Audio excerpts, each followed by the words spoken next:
Welcome to Transforming Work with Sophie Wade, exploring the future of work.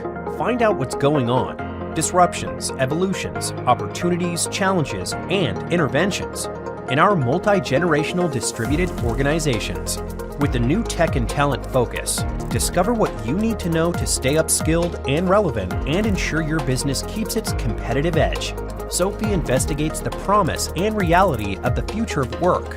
Now, and as we look ahead, she interviews people who are changing work experiences and practices and shares how we can each transition smoothly and successfully to effective and more productive new ways of working.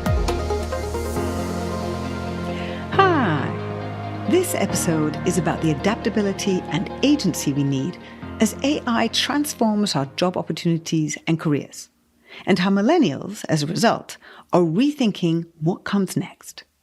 I'm delighted to be discussing these issues with Angeliki Galanopoulou, founder and host of the new podcast, The Adaptive Times. She's also taking a career break after more than 7 years at Google. Hi, Angeliki, how are you? Hi, Sophie, I'm good. I'm very well.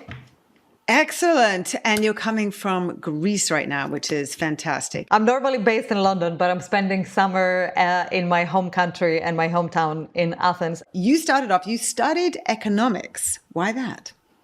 Economics. I studied a specific part of economics, which is management, science, and technology in the economic business school of Athens.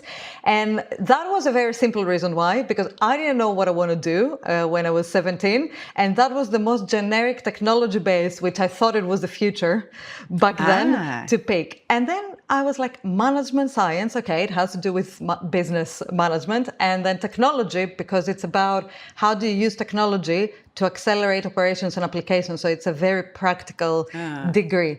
And back then, it was the only one that actually had a whole major around e-commerce, around using algorithms and tech in business operations and how you can transform the way you do things. So you're already like tech focused. You're kind of like, this is the future. Yes. So then you go after your degree, you go into marketing. Why was that the one that you picked on after in all of these, in the sort of span of things that you could do after a degree like that? If I remember correctly, there were two things. One is that I was particularly fascinated by digital marketing because during my years in uni, I was using Google extensively. And I was thinking, it's amazing that you can ask something and the information comes to you. So I want to do something with the internet. Now, I wasn't a software engineer. I wasn't coder, statistician, data scientist, whatever. So what is the easiest way to get into it is marketing. And on the flip side of that, the reason I like marketing, it's always because it has to do with decisions consumers make. And I'm very fascinated by how our brain as people works in whatever aspect. Yes. So that was what kind of brought together the digital space with the human space.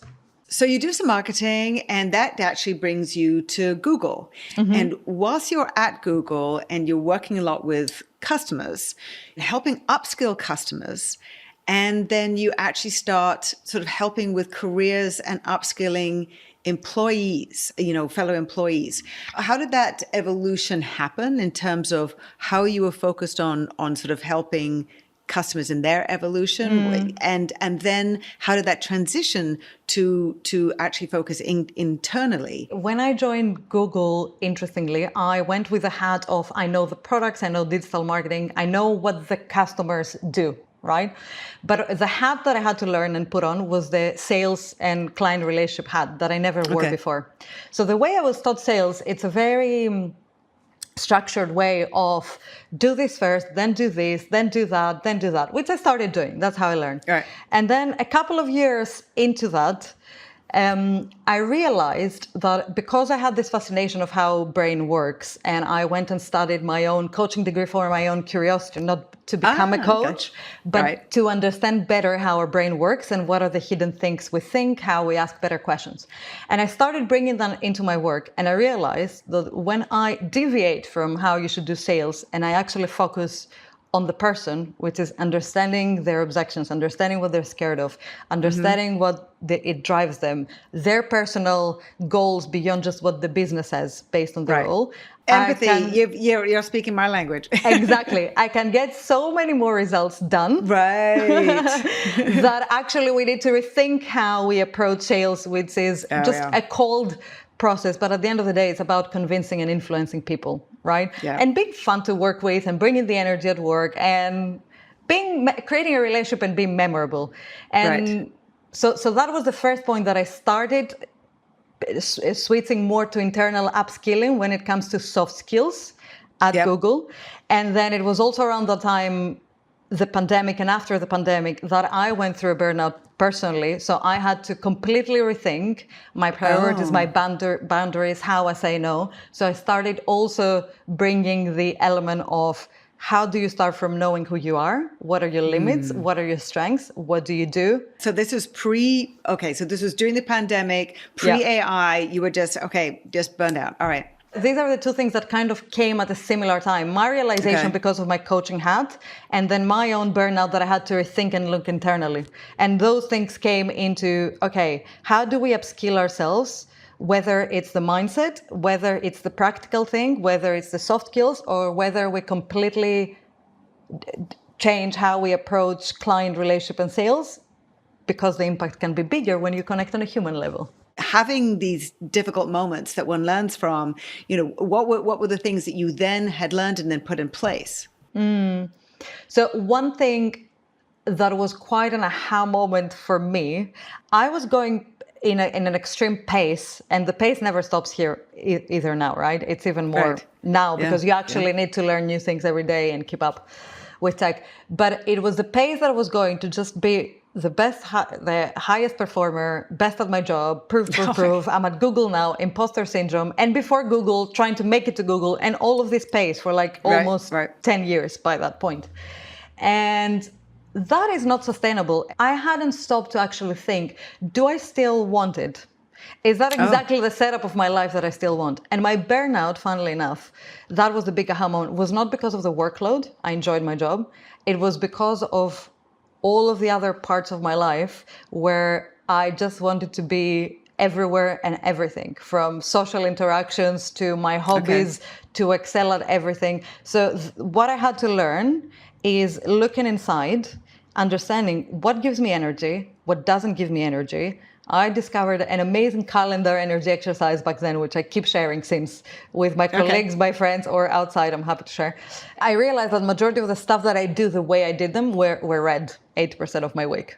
So it was inevitable that I wouldn't keep up with pace. So what I started changing is how I do things at work. So the projects that I do, it doesn't necessarily mean changing the work, but it's how you do it. If I enjoy more social interaction and people, how can I bring more team interactions, team collaboration, extroversion instead of operations and admin stuff? Shifting your emphasis and your focus. So, and also recognizing that that's what you enjoy when you're actually doing it. So the first is self-awareness. The second is optimizing and do something about it. Yes, exactly. The thing I want to leave, it's not just the workload. Burnout can come from anything that just depletes you and you feel it's not aligned and you haven't stopped and asked if I actually want to do this and I enjoy it. And then you had a moment, a personal situation that was very difficult. I myself have been through, more than a couple of those, including, my parents who passed away. And I know that, your father became ill, and that really changed things for you. We all go through some very difficult moments, whatever it may be related to personally. If you might share some elements of that and what that then caused you to look at in a different way. I did a podcast episode on my podcast on grief, and I was trying to find the answer from a grief specialist on how to prepare for grief, but you cannot prepare for grief until it happens. No one prepares you for that. You cannot hack the system. And unfortunately, a lot of the times you need to have and you know that probably, like an extreme situation where it makes you calibrate things and rethink things. And for me, the biggest impact that losing my dad last year and grief had for me was, one, if I thought I was burned out, that was nothing compared to the survival mode I just went into while the process was going. And I'm thankful I had gone through burnout, because when I realized I'm in that survival mode, I could very easily shut down things that would deplete me even more.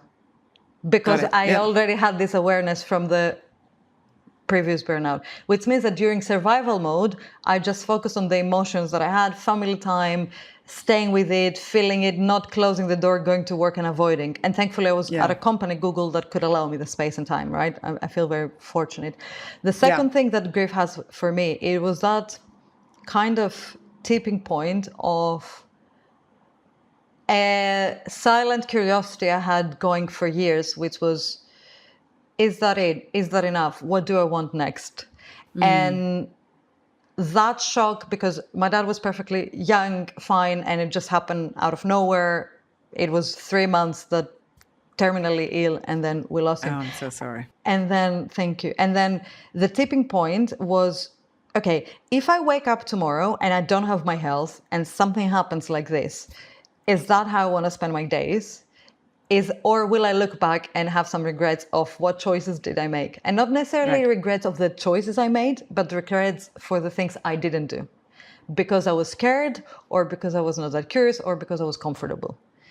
And that was a feeling that I couldn't shake off. And I still don't know what form is gonna take, but it was a tipping point that I started questioning whether the setup that I have with a corporate job is what I want. That was the first question. So at this point then, still grieving. It's a long process. Yeah.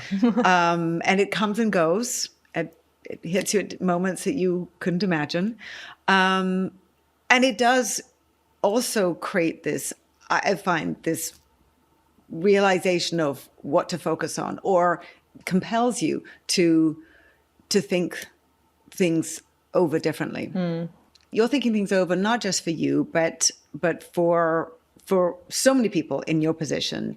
You know, when we met, we were talking about the fact that AI itself has generated a lot more, a lot of disruption, and that is causing a lot of people to be thinking, particularly in the millennial generation, who have responsibilities and mortgages and families, and yet there's insecurities, incredible amount of change. So there's a lot of disruption, which is therefore elevating for everybody the consideration, the rethinking, like reimagining, what is it that I want to do? Am I doing the right thing? So this has propelled you to a certain point.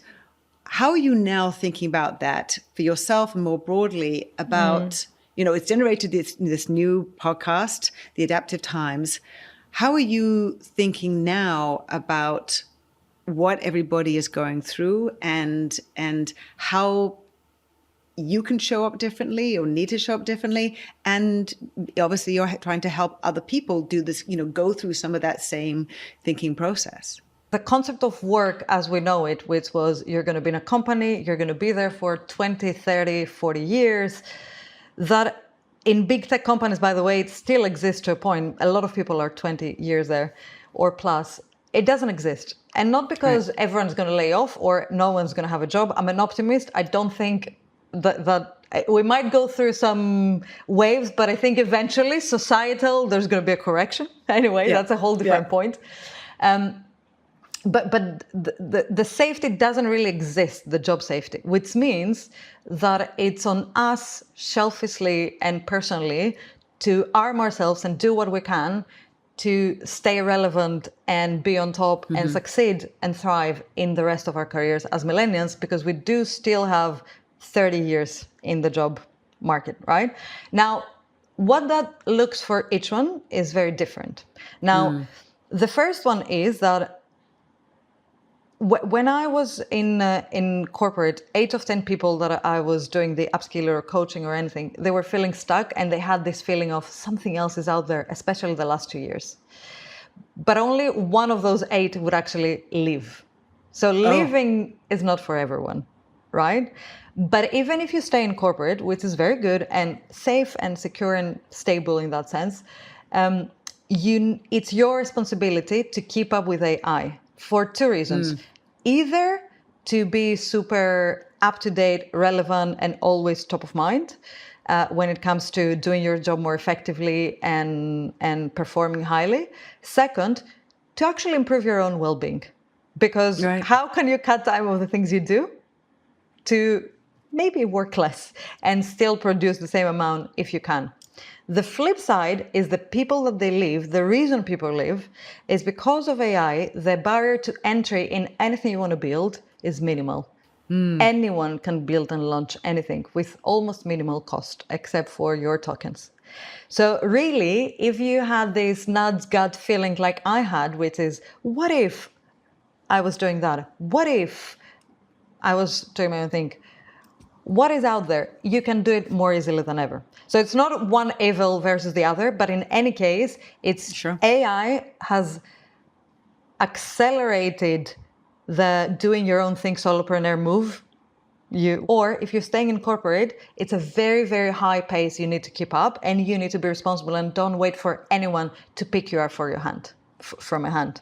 Is that still a lingering feeling that a corporate job is safe? For many people, maybe more Gen Zs than millennials, that there isn't much safety, much feeling of safety in corporate jobs. There's also the sort of disorientation that I find. There was an interesting article about software engineers feeling disoriented because their roles are changing so much, and it's much more about oversight than actually doing, and they were kind of becoming kind of like service drones rather than actually doing satisfying deep coding work.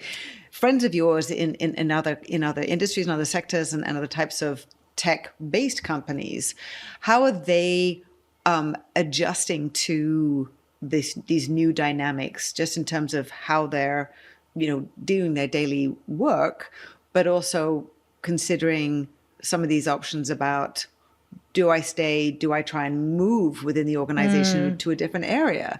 Because that might be safer, or build my side hustle, for example. Funny story.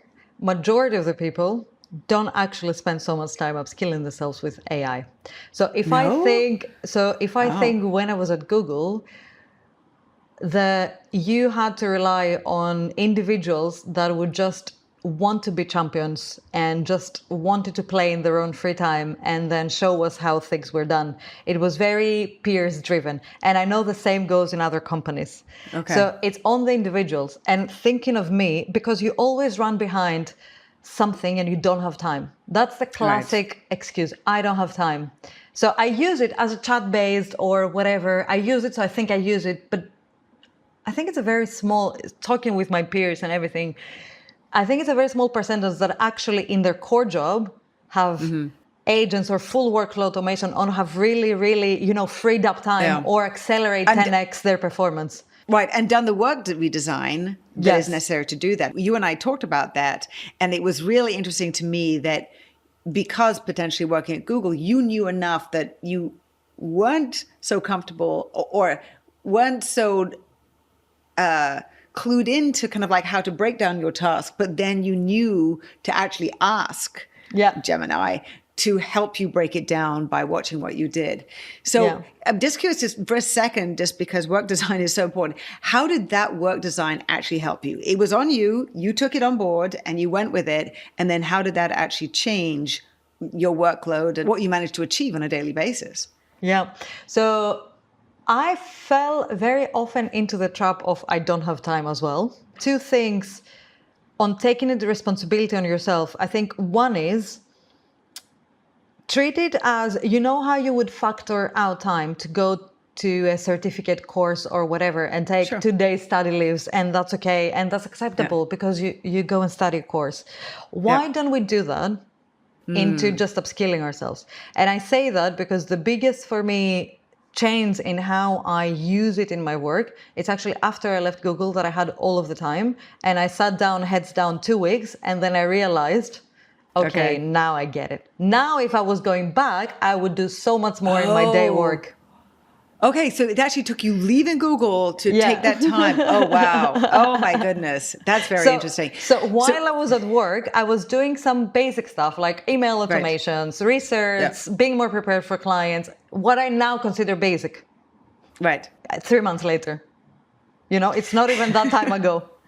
So the upskilling is really on your hand, and you don't need anyone to drag you. It's just spending the time. So treat it like you were going for a mini MBA course, and you by default need to take the time off. That's the only way I can think of, because I don't think, how you say work design, I don't think anyone will actually spend the time, any company, to just take you from the hand. And even if you take you from the hand for webinars or workshops, you still have to do it on your own. What we're talking about with AI is, in order to embed it, we need, it's AI enhanced digital transformation. Digital transformation does not happen without work to redesign. It just does not. It can't. Yeah. So it's going to be pretty messy. Data saying that they laid off some people because of AI, and then they realized they didn't have the key skills that they needed, and they didn't think about how to redeploy people in different areas. Are some of your friends, whether at Google or elsewhere, are they trying to move elsewhere within the organization to try and use their skills differently as they're trying to reimagine what they want to do? I mean, let's go to this career piece of it. Like, if they're not satisfied where they are, or they're finding, this is burning me out, or this is, I'm now having this moment to try and work out what it is that I want to do, are they able to do that? So the most common moves that I see, whether it's planning them or actually have done them, it's people either moving closer to tech, as in like product roles, closer to engineering, but not engineering if you're not an engineer, obviously, but closer to how do we train and form the models, and how do the services that we use take into consideration policies, ethics, and everything, and you have more of a saying and control and impact. So how can you bring your business knowledge into how the tech product is shaped? That's one move there is, because you're closer to AI and the tech as a non-coder, right?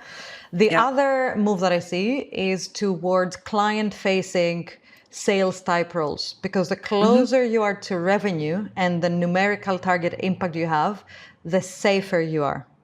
Because at the end of the day, we all want to connect and speak with a human. So to take this path, you need to build your communication skills and influence skills, which is a whole other point that I think we should all be building. The third move, let me go into that. The third move, it's actually building a side hustle. Whatever they had on their mind, you just build it while you have a stable income. So I like to talk about corporate not necessarily as safe, but as stable. Right. Because when you're a solopreneur, that's not stable unless you're at a very mature stage. Right. And for software engineers, I had this discussion. My partner is a software engineer, and the last few weeks has been thinking about, will I have a job in 5 years? And I'm like, I think you need to really sharpen your communication skills, start connecting tech with business, and go into the more architect language, because someone we need to ask the AI what to do, when, what to write, even if it's not the actual code. So there is a pattern on human skills. Absolutely. And to that point, we've discussed this in terms of this being very much about the mindset. There's the self-awareness and so why am I here? What's in it for me? You have called that selfish. That does have a negative connotation. There needs to be a balance in terms of what's, business needs, but also personal needs that make sense, and they're aligned with, what they're doing. And therefore, they also need to know for themselves. How do you see that evolving, and this change in mindset, or more emphasis on these decisions that you are now helping with? So the buzzword is adaptability. We should all be adaptable. That's the skill we should all build. But what does this mean in practice? That's a harder one to answer. The easiest way to explain adaptability and the mindset impact that we need. Two things. One is be very comfortable saying, I don't know, because you won't. Because there is something new every day, and we don't know. You literally don't know. You cannot play expert. You can play thought leader. You can play judgment and critical thinking based on your experience, but you cannot play the knowledge-based expert anymore, right?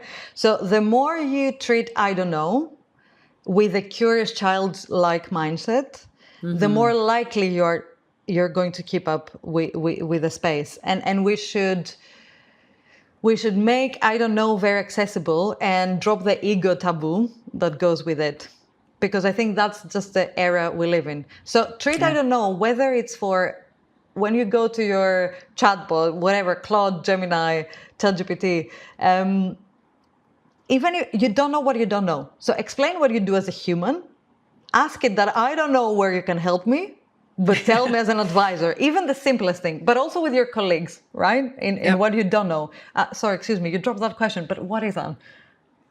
That is because that immediately takes the ego down, opens the curiosity. It connects to the child like we're born with curiosity, right? We just forget it on the way, I think, because of our ego. And it helps the communication with the other person because they know that you're not trying to sort of contradict them or confront them about something. You're actually just asking to draw for what they know, right? And you know what? You drop the expectations that actually make the burnout bigger, because the moment you admit that you don't know, no one can hold it against you. You drop the expectation of having to deliver something you don't understand.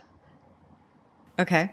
You know what I mean? That you were just saying, yeah, I got it, and then spend 10 hours trying to figure it out while you could have just asked. Let's be honest, right? Workload-wise. Right. It's good for well-being. It's good for learning more. It's good for communication with people, for everything. The second way, mindset-wise, I like to always think about as how can I look at something in a different way? So you know the example that I mentioned before, which is I don't have time. Right. Okay. Yeah. Fine. I can complain that I don't have time to keep up and blame my company that doesn't put training hours for me. How could I look at it differently? How could I see from that and do something different? How can I look the positive in it? As in is it maybe my opportunity to show off and be the best in my team, and that's what to be known for? Should I take it as a personal free time task for a week? Or another classic example, an email comes in. That's something that came up with my colleagues a lot of times. An email comes in, you're pissed off because someone tells you something that hits a nerve.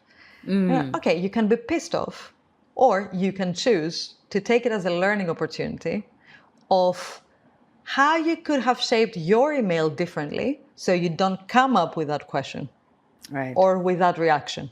What is something in your communication that you could improve at? So that doesn't come again, instead of you being pissed off. So there is something in the control we have. The moment something happens that triggers our resistance, whether it's on being annoyed about something, whether it's blaming someone, whether it's feeling like a victim. Okay, what in that moment realize it, first of all, and second, how can you change the question to be on the control seat and not the victim seat? These are so important elements of empathy for a start, in terms of understanding other people. And it goes towards, the reframing, which I think is so helpful when feeling it sometimes, overwhelmed for what's going on. There's so much change. I can't take it. And then sort of saying, well, what is it that I can do? How can I shift how I'm thinking in order to be able to approach it differently in a more productive way? How do we get to a place where we are communicating in a different way? That's also a shift, particularly when we're moving so fast, particularly when there's so much fear and uncertainty, to also be more vulnerable, more open. People, can easily be more reticent, more reserved, more kind of, I'm just trying to protect myself. For me, the communication starts not when you're talking, but actually when you're listening. Let's start with that. And that's something I learned during my coaching degree times. And that is because if you really deeply listen, you can read behind the lines and the words that the other person says. And the other person you have across you might have the same defensive mechanisms, ego on top and everything.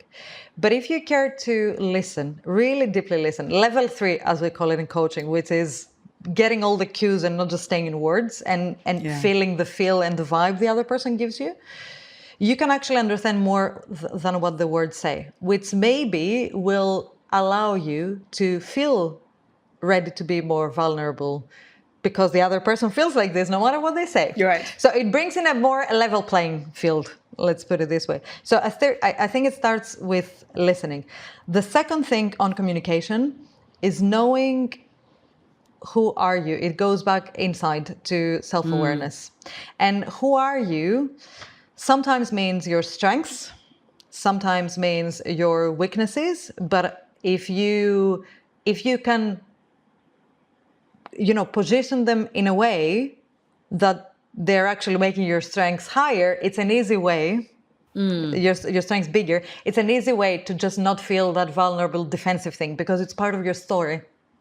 So knowing yourself is actually, I think everyone should go inside and see, what are the superpowers, what are the weaknesses, what are the things that I'm genuinely they're blocking me or keeping me awake at night. And the ego might be that, the lack of exposure might be that, right? I would say work on it, because that will allow your communication. But the third practical piece, so listening, looking inside, the practical piece is that at the very least, we should all have a positioning of who are we, what do we stand for, to use in different conditions. Is it the inside corporate, our job? Is it the other department I want to cross? Is it externally, what I want to say on LinkedIn, on a networking event, on whenever, right? We should have an elevator pitch, which is, again, right. And the elevator pitch, the easiest communication hack is what's in for the audience, for the listener, not for you. Not how awesome you are, but what's in for but what's in for you, right? Is like, I can talk about a lot of things about my life, but I'm actually going to answer the questions that are helpful for this podcast that you ask me. You know what I mean? So it's how you position yourself. It's how you make it for the audience first. And at the very least. And third, I think we should all take the courage and practice the courage to put ourselves out there, whether it's speaking in internal communication channels at work, whether it's posting on LinkedIn, whether it's publishing articles in third parties. I think the only way to stand out is showing the personality on top of whatever polished expertise you think you have. So we need to at least get comfortable with exposure. The role of the future, I'm going to say the work, but it's not all the job, but how I position myself should be both internal and external at the same time, always, right? So it is that I'm not just a corporate person, I'm an inside and outside person on a professional basis. And then there's my personal life, which also is also blended, obviously, with that. So you know what's one of the best advice I've received from one of the Google leaders, actually. They told me, and that was quite controversial at the time, they told me a few years ago, like, interview externally at least once a year, and not in just one company. Just test your waters, test your worth, and if you're still relevant to the market. Oh, that's And that very has nothing to do with whether you want to stay or live. Irrelevant. It's you polishing your positioning and always be ready, whatever happens. Even if you decide to stay. How do you see the role of the organization? Many people who are, have a side hustle, developing a side hustle, thinking about and maybe leaving, to what degree are corporations aware of it, concerned about it, or they just kind of like, oh, don't mind leaving people, losing people, or we're going to be firing them anyway. But of course, they're going to be losing some of their best people. And, you obviously have had a great career at Google so far. You're taking a very decided and specific career break to think through all kinds of things. I think you're not the only person, for sure. How do they need to be thinking about people in your position, others like you, who are the rising leaders, about making themselves relevant and for the leaders that they want in the future, to be places where people want to stay, to really engage? What are the things that they can do? And, are they paying attention? Number one that goes up there for me, I think it's internal mobility. So if you do want to give them, acknowledging that interests change and everyone wants to stay sharp and either change directions or stay relevant, how do you make it easy for people to move around rather than being stuck in either a never-ending workload that you never want to lose them, so you cannot afford to put them somewhere else, to place them somewhere else? Or how can you maybe make it easy to swap, in a average size or more organization? One might go from that from X to Y and another one from Y to X, you know? So what if you do it so like create norms that people can follow their interests internally more easily, even if it's not a permanent job change necessarily. In that sense, that is the one thing. The second thing, I think there should be an element of, yes, you can, everyone's responsibility to upskill when it comes to AI. I think it's very personal, but that being said, you should create the space to allow them to do so, whether it's funding, whether it's training, whether it's a day for personal education for the next 3 months, whatever it is, like give them the time. If the excuse is always there, I don't have time. And any tool that is repeatedly like time-sucking thing that you know in your team. So build it at an enterprise level, right? Make their life easier so actually it can allow the time. The third thing comes back to culture.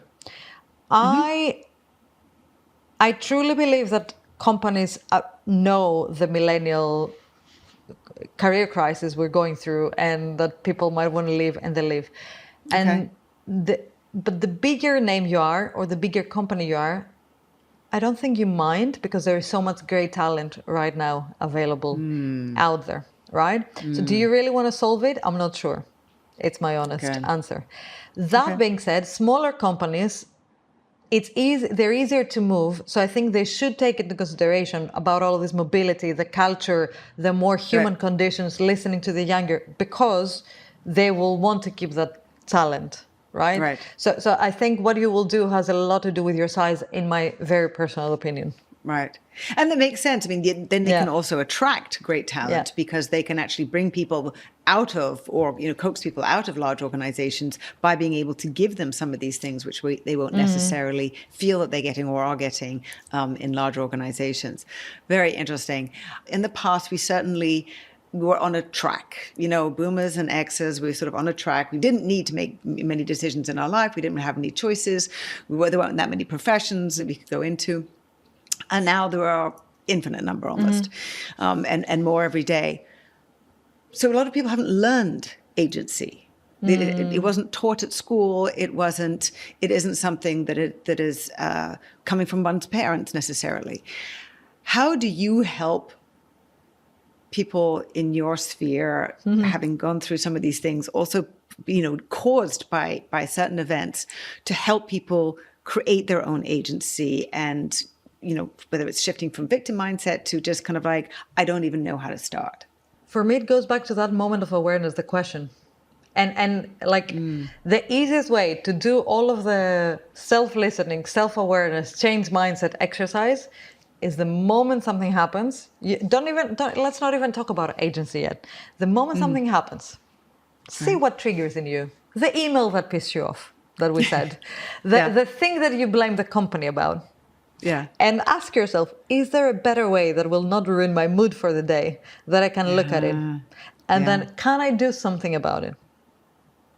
I cannot think of I cannot think of an easier way to practice agency. Because it happens, because those sort of things happen every single day. Yeah, exactly. You know, somebody like pushes past you, you know, getting onto the tube. Or, I mean, there are endless things that are irritating, that it is your reaction that affects your mood. Exactly. As much as or more than what somebody actually did. Love that. So what haven't I asked you that I should have done? Apart from listening to your new podcast, which... I have my podcast, The Adaptive Times, for millennials navigating modern work and covering all of these angles with different practical tips from peers.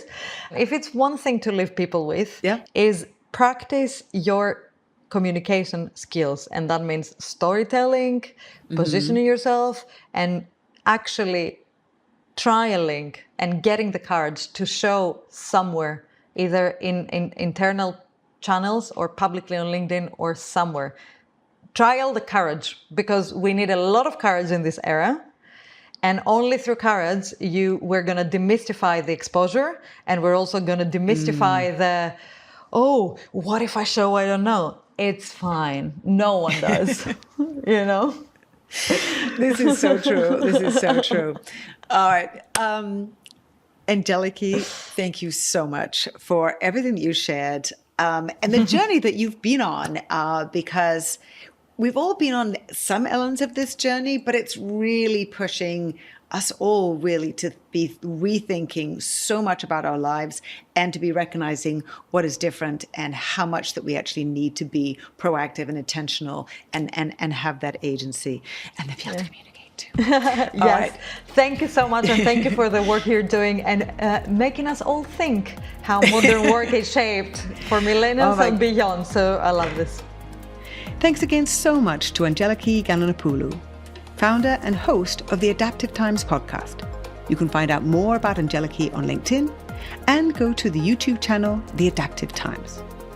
If you enjoyed this episode, please share it with a friend and like it. You can also write a quick review wherever you watch or listen. For regular video updates, curated useful articles, research and information, follow me on LinkedIn and sign up for my Work in Progress newsletter on Substack or LinkedIn. Thanks for watching. Until next time.